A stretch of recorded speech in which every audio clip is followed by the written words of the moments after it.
I never imagined that a simple family gathering could unravel everything I thought I knew about trust. It was my parents' 40th wedding anniversary, and we'd all converged on their sprawling suburban home in upstate New York. The kind of place with manicured lawns and a backyard pool that screamed middle-class stability.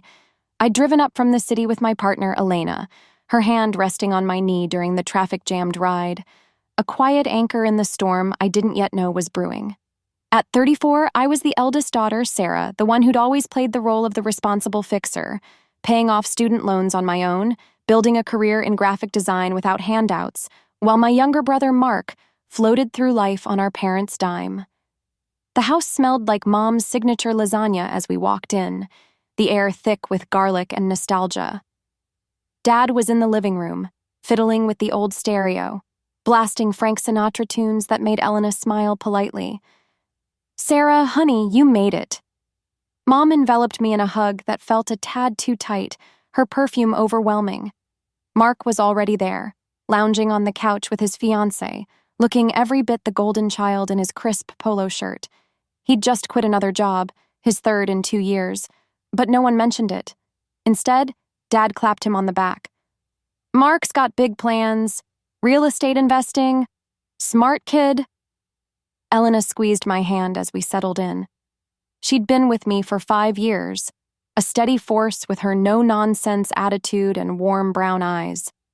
She knew the family dynamics all too well, the way my parents doted on Mark, excusing his every misstep while scrutinizing mine. "Just breathe," she whispered later in the kitchen, as I helped Mom set the table. "It's one weekend." Dinner started innocently enough. We clinked glasses to Mom and Dad's milestone, laughter echoing off the walls. But then Dad cleared his throat, his face turning serious. "We've been thinking about the future," he said, glancing at Mom. "With us getting older, we updated our will last month. Wanted to make sure everything's fair." Fair. The word hung in the air like a bad joke. My fork paused mid-bite. I'd never asked about their estate. God knows I'd built my life without expecting a penny. But something in his tone set off alarms.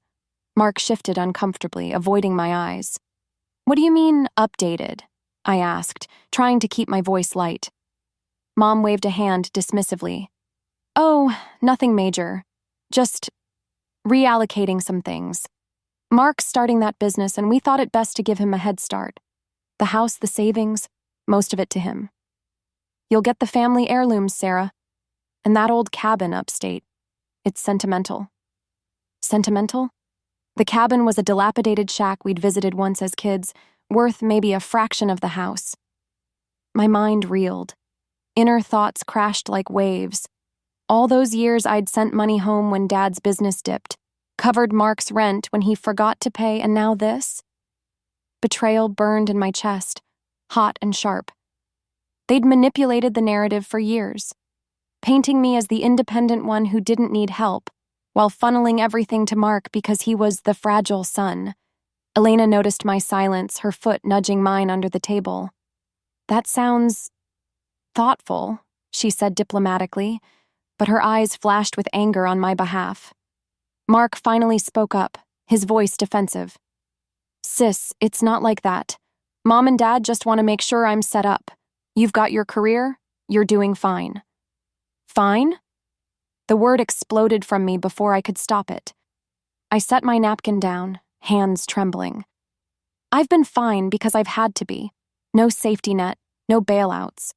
And now you're telling me the inheritance, something I never even counted on, is being skewed because Mark needs another handout?" The room went silent.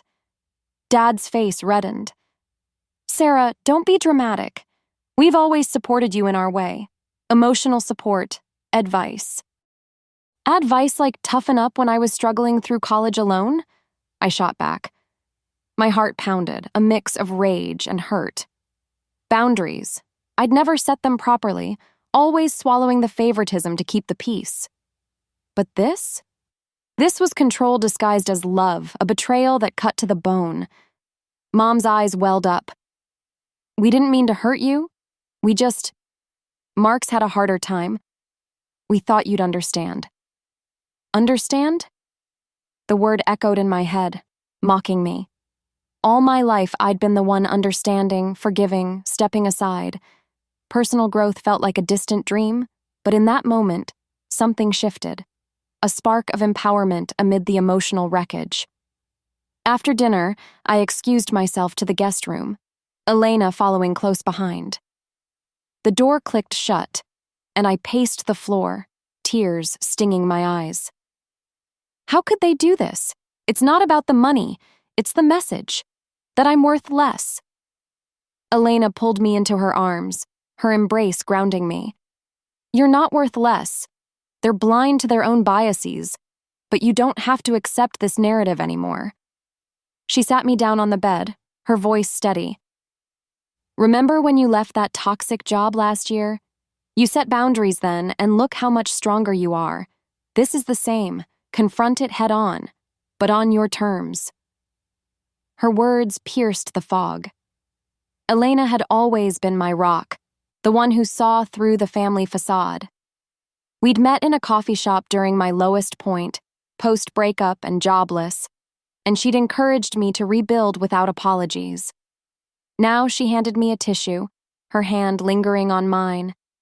Talk to them tomorrow, calmly. Tell them how this feels like betrayal. If they don't listen, we walk away knowing you tried. That night, sleep evaded me. I lay staring at the ceiling, replaying childhood memories. Mark getting the new bike while I got hand-me-downs. Parents praising his C's as effort while my A's were expected. Manipulation woven into the fabric of our family. Control exerted through uneven love. But Elena's presence beside me reminded me I wasn't alone. Empowerment stirred. Maybe this was the catalyst to break free. The next morning, over coffee on the patio, the tension was palpable. Birds chirped obliviously as I faced my parents and Mark across the wrought iron table. Sunlight filtered through the trees, casting dappled shadows that mirrored my fractured emotions. I need to say something, I began, my voice steadier than I felt. Inner resolve built like a fortress. No more playing small. What you did with the will, it hurts. It's not about the assets, it's about feeling valued.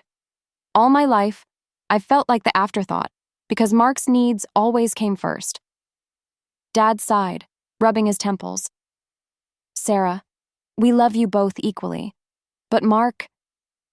No buts, I interrupted, boundaries forming in real time. Love isn't about equality in gifts. It's about fairness in recognition. You've controlled the story, making me the strong one who doesn't need help, but that's just an excuse to favor him. It's betrayal, plain and simple. Mark looked down, fidgeting with his mug. I didn't ask for this, he muttered. But yeah, maybe I've leaned too much. Mom reached out, but I pulled back slightly, a small act of reclaiming space. We're not kids anymore. If you want a relationship, it has to be on equal ground. No more manipulations. The conversation stretched, voices rising and falling like a stormy sea. Dad defended their choices, citing Mark's struggles with anxiety. News to me, another layer of secrets. Mom cried, admitting guilt, but deflecting blame. Mark surprisingly apologized, his words halting. I should have spoken up. It's not fair to you. Elena's support was subtle but vital. She sat beside me, interjecting gently when things heated. Families should build each other up, not pit against, she said at one point, earning a nod from Dad. By afternoon, exhaustion set in. No full resolution, just raw honesty aired. As we packed to leave, Mom hugged me tentatively. We'll think about it, maybe revisit the will. Driving home, Elena turned up the radio, her hand in mine. You did it. Stood up for yourself. Pride swelled, mixed with lingering ache. Personal growth wasn't linear. This was a step, not the summit.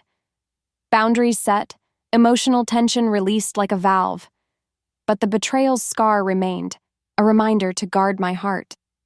Back in our apartment overlooking the city lights, I reflected on the weekend.